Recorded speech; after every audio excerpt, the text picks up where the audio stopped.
بسم اللہ الرحمن الرحیم۔ السلام علیکم معزز ناظرین، آج کی ویڈیو میں ہم آپ کو خوش آمدید کہتے ہیں۔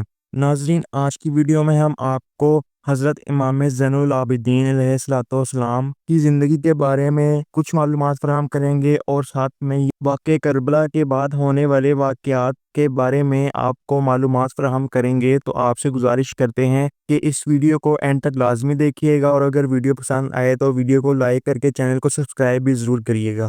آپ کی ولادت 5 شعبان 38 ہجری میں مدینہ منورہ میں ہوئی۔ آپ کے والد کا نام حضرت امام حسین ابن علی رضی اللہ عنہ تھا، اور والدہ کا نام شہر بانو تھا۔ آپ سے حسینی سادات کا سلسلہ جاری رہا۔ آپ امام اہل بیت کے چھوٹے امام ہیں۔ آپ حضرت امام حسین رضی اللہ عنہ کے سلسلہ طریقت کے خلیفہ ہیں۔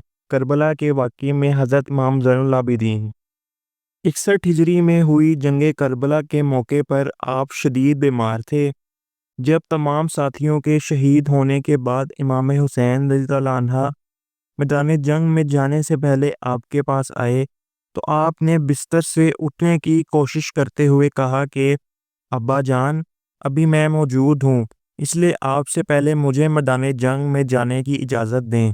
مگر آپ بیماری اور کمزوری کے سبب کھڑے نہ ہو پائے۔ امام حسین نے آپ سے فرمایا کہ اے میرے بیٹے، رب تعالیٰ کی یہی مرضی ہے کہ تم میری شہادت کے بعد اہل بیت کی عورتوں کی حفاظت کرو، اور تم سے ہی میری نسل جاری رہے گی۔ پھر امام حسین نے آپ کو خلافت اور امامت عطا فرمائی، اور آپ پھر سے بے ہوش ہو گئے۔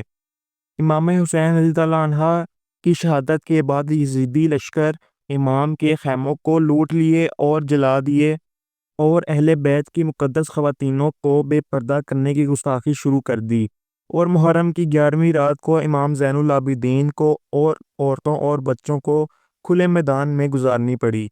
اس کے بعد آپ کو اور دیگر اہل بیت کو قید کر کے اور امام حسین رضی اللہ عنہ کے سر مبارک کو نیزے پر رکھ کر پہلے ابن زیاد کے پاس کوفہ لایا گیا، اور پھر یزید کے پاس دمشق لے گئے۔ اور اس واقعہ کربلا کے بعد ہونے والے واقعات میں ایک واقعہ یہ بھی شامل ہے کہ جب اہل بیت کو قید کر کے دمشق لے کر جایا جا رہا تھا، تو ایک بازار میں جب ان کا لشکر رکا، تو ایک بوڑھی خاتون آئی، اور اس نے اہل بیت میں سے ایک خاتون کو پانی پلایا اور کھانا کھلاتے ہوئے یہ کہا کہ میرے لیے دعا کرنا کہ میں رسول اللہ صلی اللہ علیہ وآلہ وسلم کے نواسوں اور نواسیوں کو ایک دفعہ جا کر دیکھ لوں، کیونکہ بہت عرصہ گزر چکا لیکن میں ان سے نہ مل پائی۔ جب ان میں سے بی بی زینب نے اپنے چہرے سے پردہ ہٹایا، تو وہ عورت ہکی بکی رہ گئی کہ یہ تو وہی بی بی ہیں جن کو میں بچپن میں کھلایا کرتی تھی۔ کربلا سے واپس آتے وقت آپ نے ایک قصیدہ پڑھا تھا، یا سیدی ارحم لنا، جو بہت ہی مشہور ہے۔ جب ابن زیاد کے دارالامارت پر اہل بیت کے قافلے کو لایا گیا اور ابن زیاد کے سامنے امام علی مقام کا سر مبارک رکھا گیا، تو اس گستاخ نے کہا خدا کا شکر ہے کہ ہم نے دشمنوں پر فتح پائی، ہمارے دشمنوں پر اللہ نے سختی ڈالی، باطل مٹ گیا اور حق غالب رہا۔ یہ سن کر امام زین العابدین نے جوش کے ساتھ فرمایا، اے ابن مرجان، کیا تیرا دل اور تیرا ضمیر اس جھوٹے قول کی تصدیق کر رہا ہے کہ حسین باطل پرست ہے اور یزید حق پرست؟ افسوس تیری عقل پر پردہ پڑ گیا ہے کہ تو اس حسین کو باطل پرست کہہ رہا ہے جو وفادار خدا و رسول صلی اللہ علیہ وآلہ وسلم ہے، اور یزید کو حق پرست کہہ رہا ہے جو خدا و رسول کا باغی ہے۔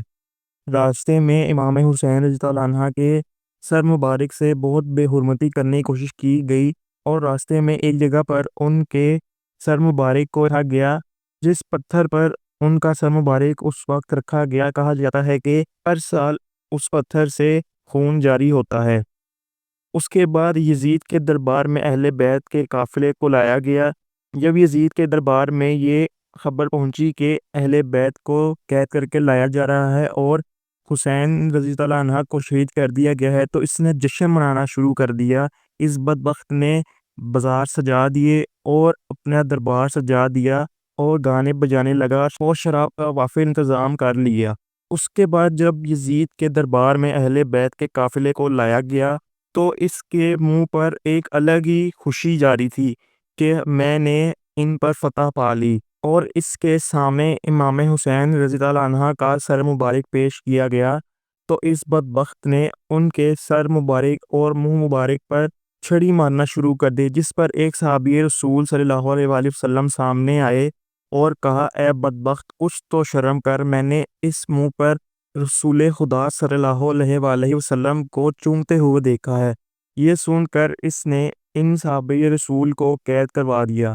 پھر جب یزید نے امام زین العابدین سے کہا کہ آپ مجھ سے کچھ فرمائش کریں، میں اسے پوری کروں گا، آپ نے فرمایا، مجھے یہ امید تو نہیں ہے کہ میں کچھ بھی کہوں گا تو اسے پورا کرے گا، اور اگر تو واقعی اپنے قول میں سچا ہے تو میرے چند مطالبات ہیں، انہیں پورا کر۔ میرے والد محترم کے قاتل کو میرے حوالے کر دے کہ میں اسے قتل کروں۔ آج جمعہ کا دن ہے، مجھے اجازت دے کہ میں ممبر پر چڑھ کر خطبہ پڑھوں۔ شہداء کے سروں کو مجھے دے دے کہ میں انہیں لے جا کر ان کے جسم مقدس کے ساتھ دفن کروں۔ ہمارے لوٹے ہوئے قافلے کو مدینہ منورہ پہنچا دے۔ یزید نے ان 4 سوالوں کو سن کر سب سے پہلے قاتل امام حسین رضی اللہ عنہ کے متعلق پوچھا۔ لوگوں نے کہا کہ خولی بن یزید ہے۔ اس نے انکار کیا اور کہا کہ میں نے قتل نہیں کیا بلکہ قاتل سنان ابن انس ہے۔ سنان ابن انس اپنا نام سنتے ہی بولا، قاتل حسین پر لعنت ہے، قاتل حسین تو شمر ہے، مگر شمر نے بھی صاف انکار کیا۔ یزید نے کہا کہ آخر کسی نہ کسی نے تو قتل کیا ہی ہوگا۔ یزید کے تیور دیکھ کر شمر کو بھی جوش آ گیا اور کہنے لگا، مجھے حسین کا قتل کرنے کی کیا ضرورت ہوگی؟ جسے سلطنت کی لالچ ہو اور جسے یہ لگتا ہو کہ اگر حسین زندہ رہے تو میری سلطنت کو خطرہ ہے، اور جس نے سب کو مال و جاگیر دے کر جنگ کے لیے تیار کیے اور دوسروں کے ذریعے اپنا مقصد حاصل کیا، وہی حسین کا قاتل ہے۔ یزید سمجھ گیا کہ یہ ساری باتیں اسی پر بولی جا رہی ہیں اور کہنے لگا، تم سب پر خدا کی لعنت ہو، سب کے سب یہاں سے چلے جاؤ۔ پھر یزید نے امام زین العابدین سے کہا کہ قاتل حسین کا مطالبہ درگزر کیجیے، باقی آپ کے تمام مطالبات منظور ہیں۔ خطبہ زین العابدین۔